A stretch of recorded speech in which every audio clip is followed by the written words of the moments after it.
Hey guys, here. Today I'm going to do 21 Mut 21 tips. Now, there's going to be some basic ones, some more advanced ones. We're going to start a little simpler, then get into the more trickier stuff as we go along. If you are like dedicated daily Mut player, you'll know a lot of these, but let's get to it. But before actually we get to it, let's take a word from our sponsor. Rock Bottom Coins is the #1 place to get your Madden 21 coins. If you make coins for my videos, sell them to Rock Bottom. If you're buying, use my code GUTBOX for 15% off. So our first tip, super simple, but a lot of people still don't know it after years.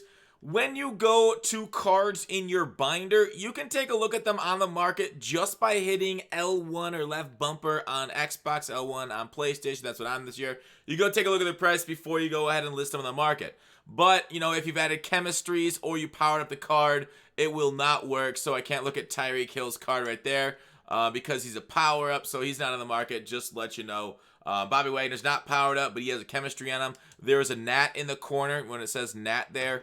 Right there, whoops, right there, I'll be a bad weatherman. It is Nat, and you can't look for it on the auction house that way. So, Nat and power-ups and other things, you can't do it like that. All right, anyways, exchange sets, super important to use these things for cards that you maybe have Nat. Maybe you got it from the solos, like those Rivals solos, or sorry, was it Team Epic? Those ones that were, how come I can't remember off the top of my head right now?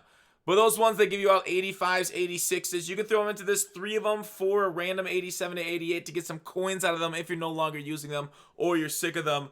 In some ways, you can get an auctionable card from that through the exchange set. Obviously, you can go through other exchange sets. None of them right now are phenomenal value-wise. There's some like break-even ones. Like this one, you could do a pretty good job with them. This one, earlier in the year, I remember being pretty good. But based off value on the auction house, a few 80 overalls at like 9,000 to get an 83. You got to take 3 of them, or an 84. It's not really going to pay off too often for you because there's nothing great value there. We'll get to that in another tip in a second. So exchange sets for Nats. Other sets are great stuff. And of course, you need to pay attention to this channel through the year. These are like more advanced type stuff. I did last week on Market Monday. I talked about how to profit off the Get a Player pack and the 50. You can take a look at that one. As the year goes on and more sets are added, we're going to be talking about them weekly and how to make coins off of them. But it's hard to say right now in this overview how to do that because it's just so in-depth on a lot of stuff. So, training. Let's go over back to that training spreadsheet. A lot of people are like, oh, how do you get training efficiently? Well, you go to my training spreadsheet. This will be linked in the description below, along with one other spreadsheet I'm going to show you in this video. Basically, you go through here, you look at the overall of the cards, and right now you look at one that has a training ratio. It says lower, better. I believe you can see that up here. So the lower, the better ones. You look for the ones. All right, so 89s, like this, I updated this today. You can see it. These are PS4 prices, so Xbox, you will vary a little bit. But they're generally hand in hand, but slightly off sometimes if you're on Xbox. So just know that it's going to be slightly different for you if you're on the other system. 89s at 28 coins per training. So then you go to 89s, you filter them. Always filter down, and we should go to that as another tip. Once you go to the auction house, this is a very good tip. Filtering. Filtering is super important in this auction house. You see this bar above my head right here as it pops up? You see that bar? When it's that size, that means you've got 100 of them. And it will only ever show you 100 cards at once. So to get to less than 100 of them, you need to filter down, depending on the overalls. Let's look at 89s like we were talking about with training. To look at that, sometimes you can filter down by team. Now, do you see how the bar is bigger now? Obviously, it's most of the size of the thing because there's not that many Broncos at 89 overall. He's 138 for an 89. We're looking at 89s for 102. So we gotta, you can, like at this high, like filtering and sniping is like a whole nother video. I think I maybe done a video this year on that stuff. Maybe we can do another one. But filtering is very important on how to get snipes. Generally, depending on the overall and the position and how much cards are on the auction house, depends on the filter you want to use. But did you see how that filter went from small to slightly larger? That means you've got a good filter. That means you've got a lot of cards on it, but not over 100. Which is great, which means that you can sort by newest to see if anybody put up anything super expensive. 89 for 116, maybe not the greatest there. We're looking for 89s, but 100K or less. 89, 159, that one's not good either. But you kind of search through for this kind of stuff. I wonder what the best 89s are. 95, so this one would technically be a snipe. not like a snipe, because as you see, snipe levels based on my spreadsheet right now is 92. A 95 would just be good training value. So even though it's not necessarily a snipe, 95,000 for this card would be 26 coins per, so that would be a solid training value. So there you go. Just filtering through, looking through stuff, and then we got ourselves an 89 Devontae Adams there for a solid training price. Anyways, all right, moving on. Moving on from that, take a look at that and how to snipe. Market, and talking about this market is usually lowest when new content, and especially well-demanded content. Good high-end cards that pack pullers are going to try for. You know, the Mosses, the Vicks, the Megatrons, like the big-name Bo Jacksons of the world. When those guys come out, generally the 50 Fridays, Legends Saturdays are the traditional days when the market kind of dips the lowest because a lot of packs coming out, a lot of new cards get introduced to the market, so supply goes up. And then you know economics, right? Supply up, price goes down a little bit. So there it is, and especially with new cards, people sell their old cards for the new cards, so that also decreases the price of them too. So those are always solid days. Otherwise, promo days are generally days, unless there's a good reroll that people are demanding training for it, market will go down on that. So there is a little bit of differentiation there, but that's generally when new cards come out, market goes down, with one exception with the reroll, or if you have bad stuff. All right. Archetypes, abilities. People ask me a lot of questions. You see how on top of this Devontae Adams card, I don't know if you can read it on the screen. If you're on like a phone, you might be able to. It says Route Runner. We have different archetypes here. Lots of Route Runners in the top row. Actually, they're all Route Runners. All right, Golden Tate is a slot archetype. Now, what do archetypes mean? Basically, they're all on what abilities the card gets at different levels and the different thresholds for them getting. And we'll get to that in a second. I'll show you a good spreadsheet that's, again, linked in the description for these abilities. So, like, Calico, right? Archetype, Deep Threat, his upgrades here. It all depends on what he can get at his 3 levels here. X Factor right there. Chemistries. You know, you have your team chemistry, your regular chemistry, and then your physical chemistry right here. The best physical chemistry is Sprinter. I have them all listed on that training spreadsheet right here. 750 each. You got to get 40 of them to get to max level. But basically, I like Sprinter, Shaker, then Brawler, Acrobat, Leaper in that order. And the Leaper is the leper of the group. But yeah, speed is most important, but it's kind of interesting. I decided to go Shaker over Brawler just because, you know, the change of direction, acceleration, and agility boost is nice rather than losing the acceleration, agility, and change of direction. Strength, it doesn't really mean a whole lot in this game, sadly. But anyways, Sprinter, I think, is the best chemistry. As for the other ones, play fake, go deep. It all depends on your play style. If you throw the ball, I like go deep throwing the ball because it gets my guys up to 90 deep route running threshold, which is important to get deep posts, deep Z routes to really sharp and to really beat man coverage. Otherwise, it also has throw power. Play fake I like for the short route running and medium route running to get guys that maybe are short there. So play fake ain't bad. Also has some throw power there at 30 components, which is really cool. Zone run is nice too with the break tackle, run block boosts if you're a runner. All right, so that is it, and then let's go back to abilities. Marksman has this, of course, in the description below. I'll put it here, and then basically you see your thresholds. Like tier 3 threshold is 90 overall, tier 2 85, tier 1 is 80 overalls. Those are how you can get them. So like say you have a improviser quarterback that you want to see, where does he have to get escape artist at? He has to get it in tier 3, 90 overall, and has to have 82 speed on the card for an improviser. For a scrambler, they just need to be 90 overall, aka tier 3. It does cost 3 ability points there just to get it there. And this is unconfirmed. We don't know what Strong Arm has yet, so take that with a grain of salt. There you go. Wait, Field General gets escape artist at 97 overall. Interesting. Is that true? Wow, I didn't actually realize that. But there, use that spreadsheet for abilities and whatnot for your different archetypes. So just wanted to go through that Mutt tip. I've heard a lot of people having troubles with like players being locked, not being able to activate them. Basically, you activate them by going into your lineup screen over here. People are saying, "Oh, I can't activate guys." If you are stuck and you can't activate guys, by the way, sometimes you get stuck on the screen. Hit left on the thumbstick to get unstuck. But you have to take these guys out of your lineup. So like if you can't add abilities, you can't activate guys, then you got to go to your lineup, remove them. Just go here, player options, remove from lineup. And do that to all the guys you think you have abilities on that might have been activated in the past. Remove them, get under the 10 ability point threshold, and then you can add them back, and then you can kind of see from there. So that's kind of a hack around, something that's happened to people in game that I see a lot of questions about. So definitely you got to notice that. But yeah, you basically, X Factors are all 0 AP. You can see how much I care about X Factors. I literally only have one guy activated. I've never had that light up in this game for me, and I just don't pay attention to X Factors that much at all because I don't really think they're that amazing. They're too situational, and they kind of throw me off my game sometimes when I do have them activated because I don't care about them too much.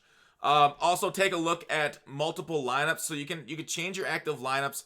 If you hit, you can bring over salary cap lineups by hitting L1. Otherwise, you can have different things. Like I got a Steelers theme team going on right now, also in multiple lineups. So definitely know that. Some people are having trouble with solos, where you got to regenerate your whole lineup, go by team overall. Just make sure you don't have any Patriots. I know that was one issue, is Patriots were causing some glitches in solo in some lineups. So multiple lineups you can have there too. So definitely know the active lineup, but generally I just go with my number one thing.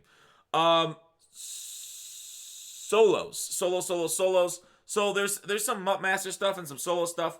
Let's talk about like best solos to start with, maybe, and then we'll talk about like how to get fumbles, best level solos to grind for. But basically, if I'm starting up a team right now, I might be doing like rivals first. NFL epics are okay also. As I kind of grind up, then you kind of get into the ultimate kickoff, you get into the rest of them. Team affinities are nice because once you finish all your team affinity solos, you also get your captain tokens, so you can bring your captain up after you choose them. They'll give you, like, once you hit a certain level, I believe, is it 10, you get your captain, and then you can basically max him out, and they basically have a position locked down. I'm using the defensive tackle right now, but all of them are about equal power level. You can use whatever you need most on your team. The wide receiver and cornerback might be best right away. The Andre Johnson wide receiver doesn't really have 90 deep threshold, so I don't love him as much as I love Aeneas at corner, maybe if you need this spot. So there it is, solos. Mutt Master, the best level to grind for XP right now in challenges is the 3rd Youngblood solo. NFL epics, go to Jack Youngblood. Then you go to this one right here. It's basically a kick return. You can like basically set this on easy. Just let the computer do it and then just replay the solo over and over. You get 50 XP per, but it's fast and it's easy, and you can just basically watch Netflix or stream or YouTube on the other channel. Otherwise, if you need yards. Oh wait, hang on. Yards. I like these Adrian Peterson ones. Which one was it for the yards? I think it was October. This one, pass for 30 yards. This one's solid with Adrian Peterson. Go out of bounds, put your team in a hurry up, and then just basically pass over and over and replay solo if you need pass yards. Otherwise, you can do the same thing with the rushing yards for Mutt Master rush yards. For fumbles, all right, put Sam Mills for your fumbles, for like your Mutt Master objectives for Sam Mills fumbles. Put him at starting right outside linebacker. Go to rivals, quarterfinals, all right, quarterfinals, challengers 3. Right here, call punt block 8 up safe man, and then user him, and then run around and sack the quarterback. You can get fumbles that way. Put it on easy, obviously, to get fumbles, and then just restart and keep doing that like that. So that's how you get fumbles with Sam Mills in that exact one. Silver packs, I want to show you. These are super important packs to do. It's loading. Because they're profitable, right? Take a look at my video on Monday, but generally, for the first few months, or when we get some sort of silver exchange set later on, this Get a Player pack, they're pretty decently profitable, especially right now. Take a look at my video from last week on this Get a Player pack, how to do it. But fully Get a Player, selling expensive players, and upgrading all the way to Mutt 50 cards has been profitable for a lot of people. All right, next up, we talked about Team Captain collectibles. If you don't want to do the Team Affinity solos, you can just buy them off the auction house in the special offers right here. I might just end up doing that. I'm not sure yet. I haven't really been using my team collectible outside of my team captain, outside of just Steelers theme team chemistries. Power-up passes. How to use power pass and how to find who you should use your power-up pass on. This is going to hold you all year. I know I could do videos on a lot of these things as they're great tips, but I decided to meld it all together. Maybe I'll do videos on this going forward. I don't know. But anyways, say you need the 88 overall power-up pass, or maybe you want to do 87, 88 overall power-up pass, and that's what you want to look for. So you sort by overall 87 to 88. This is mudhead.com. Sort by price descending, and then basically filter out all the limited times. There are no limited times at this level, but there will be limited times going forward. Filter out those guys, and then, or you could actually use them too if you want. Then look for guys. You're like, huh? Who should I use now? All right, we actually have to add has power up. Yes, sorry, Isaiah Simmons needs to be filtered out. So you're like, all right, who does the market thinks the best card is? This is outside of sometimes rarity drives up price too. That's why I say filter out limiteds. The market thinks Tyreek Hill is the best. Max Strong is not the best. Aaron Donald's a very solid choice too. So I always think going through and seeing what the market values the most by paying the most for it. Legend pieces are weird because those are set costs, but these are good ideas to go through for your different power-up passes. That's a tip right there for you if you're having trouble deciding who to get. Solo battles. I know a lot of people do solo battles. I'm not huge into them, but the strategy really hasn't changed in 3 years, and I used to do them. Solo battles right here. Basically, you got to pass to the flats a lot, okay? A lot of people use level sales either in trips or A-slot offset, like in my New England playbook, my New England ebook. You can get by subbing to my Twitch channel. You use your field goal block. So come out and field goal block if you're on defense, okay? Field goal block or punt block, either one of those. And then once the computer audibles, you audible the punt block man to get them. And then basically you take the outside corner on either left or the right. You move in a little bit, maybe around the numbers-ish. And then when they go up, you circle around and you pick it, right? You got to get somebody fast. There's a lot of cheap speed there, sort of Muthead by speed for cornerbacks. But so get a fast corner, whatever you can afford. Circle back, pick it, and then you get the ball back on defense. So then on offense, you need to, and it's a little less consistent in the fourth quarter if they audible, but definitely, the pump block or field goal block to pump block man is a great strat. Then on offense, all right, you don't really need to score more than 50 points. So once you get there, you basically maxed out. You want to get to like 400 yards as passing, 200 yards rushing. You want to get like 40 completions, 30 first downs. After you do your level sale, you try to get out of bounds as much as possible. The clock will run down to 20 in like the first and third quarter, second and fourth quarter. They will stop, but you want to let your play clock run down to 20 once you're out of bounds because it will auto chew clock to 20. So you want to pick your play at 20 seconds with the clock left. Try to limit your negative plays on offense. Obviously, use a mobile quarterback and scramble for a lot of yards if your passes aren't open. And that's great solo battle strategy. It's been the same thing for like 3 years now.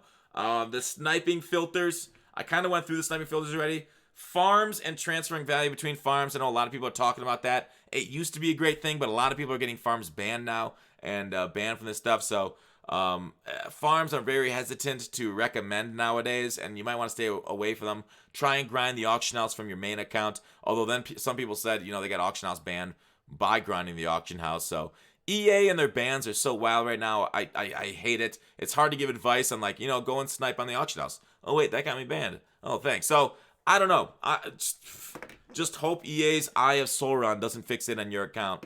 And good luck with getting that kind of stuff. But those are some tips. And that's the video. I hope you guys enjoyed it. 21 Mutt tips, probably actually more than that. And it should give you a pretty good knowledge on the game. Thanks for watching. Call to action. I'll see you tomorrow.